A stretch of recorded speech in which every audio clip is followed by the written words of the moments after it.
Are there 20 things you should never say to a dental patient? No, there were probably 5,000 things you should never say to a dental patient, but we're going to talk about 20 of them on today's episode of the Dental Practice Fixers podcast. I'm Dr. Richard Amato. I am your host at the Dental Practice Fixers. I'm the co-founder of the Mato Center for Dental Practice Success, and thank you so much for being with me here today. I am so excited to have fun and hopefully learn a lot with 20 things you should never say to a dental patient. But I'll tell you one thing that I should say to dentists and team members, and that is if you are paying that nasty overage percentage, yes, paying a percentage every time somebody pulls out a credit card for credit card processing, you're just getting ripped off. I hate to tell you. That's why we use stacks at the Matto Center because we just pay a low monthly fee. Low flat monthly fee. You can go to matto.com/save to learn more. Okay, today's topic, 20 things you should never say to a patient, is actually called, Culled. It's a good word. It's actually culled from my emails about 4 to 5 times a week. I send an email to so many dentists and team members, thousands and thousands of them. And every now and then I'll pick one that I thought I got a great response to and expand it for a podcast. So if you want to be on that list and get these great practice building, sometimes feel good, sometimes motivational emails, just go to matto.com/newsletter to sign up. MADOW.com/newsletter. Okay, 20 things to never say to a dental patient. Every single one of these you're about to hear, either I observed being said in a dental practice, or maybe I'm slightly embarrassed to admit was actually said in my dental practice. I might not tell you which is which, but hey, keep score. See how many have been said in your practice. I guarantee you no one's going to be 0 for 20. That I promise. Okay, number one thing never to say to a dental patient, and that is, oh, don't worry. We always get cancellations. Now, I got to tell you, years ago, this was in the 1980s, when I purchased my first dental practice. I had a great receptionist slash office manager. Let's call her Carol. She'd worked for the previous dentist and she was smart and she really cared about the practice and she was kind and the patients loved her. But I don't think her training with the previous dentist was that great. And one day I'm up at the front desk hanging around because that's where I hung around when I didn't have a patient. And I heard her on the phone trying to get a new patient in. Our schedule was a little difficult to work with. Their schedule was even more difficult to work with. And she settled on a date and time and said, but don't worry, we always get cancellations. And if we do, we'll call you. And I just thought, wow, why would you tell a patient or a potential patient that we always get cancellations? That makes it sound like it's okay to cancel. So let's get the word cancellation out of our vocabulary altogether. Never use it. Because why would we want to tell a patient it's okay to cancel 2 days before, or we always get cancellations? No, let's get that word cancellations out of our vocabulary. Okay, number two thing, kind of along the same lines, never to say to a dental patient, is our next available appointment is 5 weeks from now. It used to be like a bragging point. You'd go to the local dental study club. Oh, I'm so busy, I'm booked out for 6 weeks. Then some other bragging dentist will, oh, I'm so busy, I'm booked out for 4 months. You know, Maybe in the old days that was something to brag about, but I'm telling you right now, if you cannot get a new patient in right away, your practice is not growing like it should. Days are different. Things are different. People want to be seen right away. It's an immediate gratification society. I'm going to say a new patient needs to be put on the schedule within 48 hours of their call. If you can't see a new patient that soon, they're going to find somebody who can. They might book, but who knows what's going to happen in the 1 or 2 weeks or 3 weeks they're waiting for their appointment. Maybe they're slightly symptomatic and that symptom goes away. Maybe they find someone else. Maybe they just are looking for any excuse not to come in. When they call you, they're excited, they're hyped, they're psyched, they're ready to rock. Get new patients in within 48 hours. Okay, this one cracked me up. I was in an office and a patient walks up to the front desk and the receptionist or manager, or whatever, said, have you been here before? It just cracked me up. And then I remember the patient said, no, but I've been to a place just like this. It's like, what are you even talking about? It can be a little awkward when we're on the phone or even more so eye to eye with a patient and we're not sure if they're a patient of record. I like saying, great to see you, or great to hear from you. Kind of like when you're introduced to someone, you can't remember if you met them before or not. I always say great to see you instead of nice to meet you, because nice to meet you. And they say, well, what are you talking about? I've met you before. That's why I love great to see you. So when you're in the situation, patient in person or patient on the phone, and you're not sure if they've been in the office or not, you can always say, great to hear from you. Approximately when was your last visit? Because if they're a patient of record, they'll tell you. And if they're not a patient of record, they'll say, oh, I've never been in before. Just a more friendly, less awkward way to handle this somewhat embarrassing situation. Okay, number four thing that you should never say to a patient is you're wrong, or some version of that. We've all had those patients that are like, oh yeah, my uncle had a tooth grown out of their back, or my grandpappy had three sets of teeth. He had his baby teeth, then his regular teeth, they fell out, then he got a new set of teeth. And you know that they're out of their minds. Like, this cannot possibly be true. But resist the urge. I'm sorry, sir, that is not physiologically possible. Just chuckle and say, that's one for the books, and move on. And this can apply to even things more serious. It's dangerous waters telling somebody they're wrong. You never should say you're wrong. Let's just say something like, well, this is the way I see it. Or I can't tell you what happened at that visit. I can just tell you what I'm seeing today. You get the picture. Okay. Number five thing, never to say to a dental patient, well, our policy is, if your only justification for taking an action is that's your policy, I think it might be time to rethink how you're phrasing it. Saying this is our policy is always a crappy external explanation. It may be your internal policy. I'm not a big policy guy to begin with, but if your only rationale for telling a patient something is this is our policy, then it's probably not a good thing to be telling them. Let's give kind explanations that make sense and keep the patient's best interest in mind. Okay, number six thing you should never say to a dental patient is some version of, you've got a fracture of the mesiobuccal cusp. They don't know what the heck you're talking about. I just never forget when I was in the room with a dentist presenting treatment to a patient.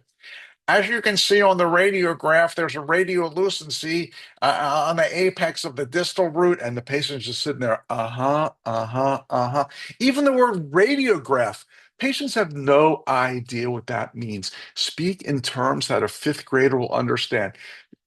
On the x-ray, we see an infection. I mean, come on.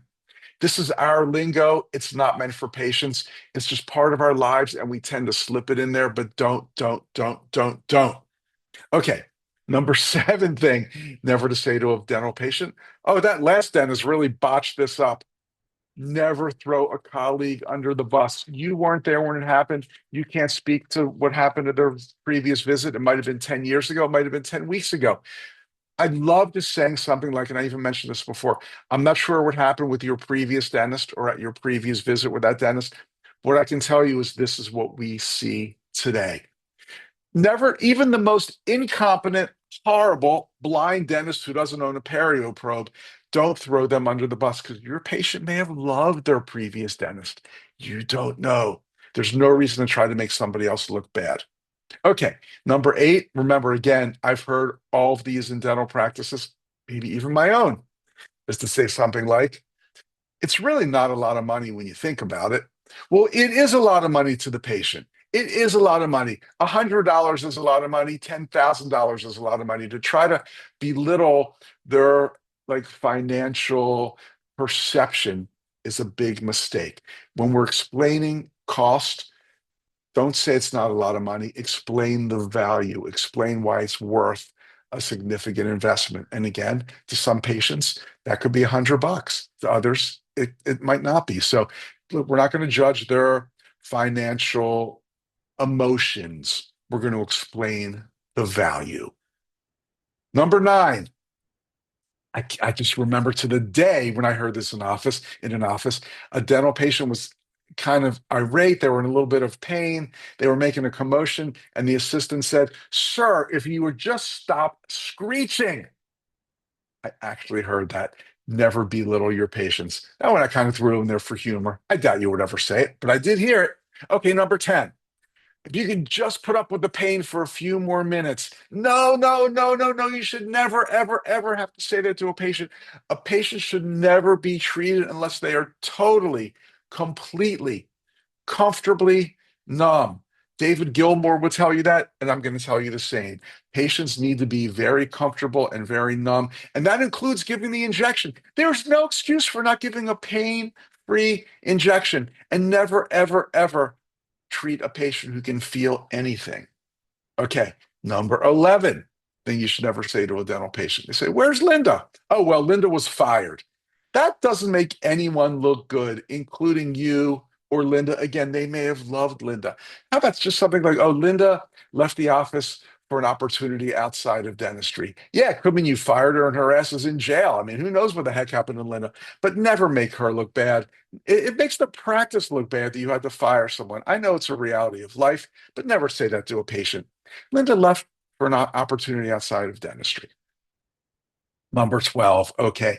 I was guilty of this in my early days. A patient was kind of fetching about their insurance and they didn't understand why I didn't cover a significant portion of the treatment they needed. And I just said something like, "Yeah, unfortunately, you've got lousy dental insurance." I just like after that, I just cringed to myself and realized I never should have said that. It's unprofessional. It's not the patient's fault that they have dental insurance that's not totally stellar. And the patient took it as a personal affront, and it was my fault. I felt like an idiot, and they went somewhere else. If you're willing to take the insurance, don't blame the patient. That's you who's willing to take the insurance. So don't tell the patient you're taking this crappy insurance. That doesn't work for anybody. And if you're not on the plan, but you're allowing the patient to see you anyway, that's great. I think in all of these circumstances, it needs to be explained that dental insurance is not like medical insurance. It's more like a coupon. It gives you a discount, and this is the discount you get on this treatment. Something like that, everybody can relate to it. We're on to lucky number 13. One of my favorite things never to say to a dental patient: "Have a seat. We'll be with you in a few minutes." And then 35 minutes later, they're still waiting as spider webs are growing on them. I talked about policies before. Policies are meant to be broken, except this one. I had one policy in my office, and that is we do not run late.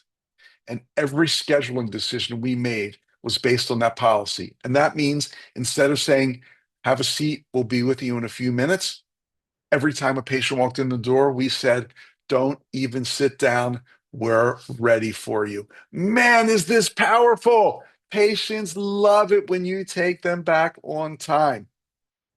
Kind of a corollary to that, number 14 is, "Sorry, we're running a little behind. The patient before you was 20 minutes late." That is not a good explanation. Why is patient B going to be penalized because patient A was irresponsible? That's a horrible explanation. Just don't do it. That's insulting to two people. So even worse. Okay, number 15 thing you should never say to a dental patient. And again, I heard this in a dental practice and I cringed. It was during an election season. And the doc said to a patient, "Hey, did you see the debate last night?" No, no, no, no, no, no, no. I love talking about personal things with patients, but not politics. It's such a hot, divisive, however you want to pronounce it, topic these days. There's so many other things to talk about. Why would you ever talk politics? Even if you feel that you are politically aligned with that patient, it just seems to bring up anger these days. Don't do it. As you know, I love the blue sheet. I love the FOR conversation. If you're not familiar with these, they're covered in other podcasts or in my e-newsletter, matter.com/newsletter. Um, but learn some personal information about your patients and discuss that. Even the totally lame ass, "Hey, did you see the game last night?" is fine. Don't do politics. Just don't do it. Okay, number 16 thing never to say to a dental patient is, "Sorry, but your insurance only covers two cleanings per year," or "This is what your insurance covers." You know, we say our patients are insurance dependent. Our patients only want what insurance covers. This is our fault. If we base our treatment recommendations on their insurance coverage, it's a lose-lose. Let's talk about the best treatment for that patient without insurance being in the equation. Then when it comes time to talk about how much, the fees, the copays, whatever, we can tell them, "This is how much your insurance will cover." Remember, it's not like medical insurance, it's more like a coupon. Okay. Number 17 thing never to say to a dental patient. This is kind of a metaphor, and that is something like, "We don't have Saturday hours." Don't tell them what you don't have. Tell them what you can do. So in this example, if a patient says, can you see me on a Saturday? Always follow up with something positive. Um, we have very early morning and some late evening hours during the week. Would that be convenient for you? I always like to try to find a way not to say no, even if the initial answer is kind of no. I always like to avoid that. Okay, number 18. I heard this in an office last year. It made me cringe. A patient was asking a lot of questions, and the doc said, I already told you that. How many times do I need to explain this to you? Or do I need to explain this again? I know we get so frustrated with patients sometimes. In this case, maybe it was the doctor's fault. Maybe they were using dental lingo or talking over the patient's head. But it's always good to be kind and patient. Remember, we are not seeing our patients in the best circumstances. They are nervous. They can be confused. They can be overwhelmed. Give them some grace. Give them some courtesy. Be patient and explain things in language that they will understand the first time through. Then you can even say, do you have any questions? Or does that make sense? Or something like that. Okay. Number 19. Oh, I heard this and I just couldn't believe it. I wanted to crawl under the treatment chair. A dentist said to a patient, I don't see why a beautiful young woman like you would want that tattoo. Oh, this is just a big bowl of wrong in so many ways and on so many. First of all, this was creepy when the dentist called the patient a beautiful young woman. You just can't do that.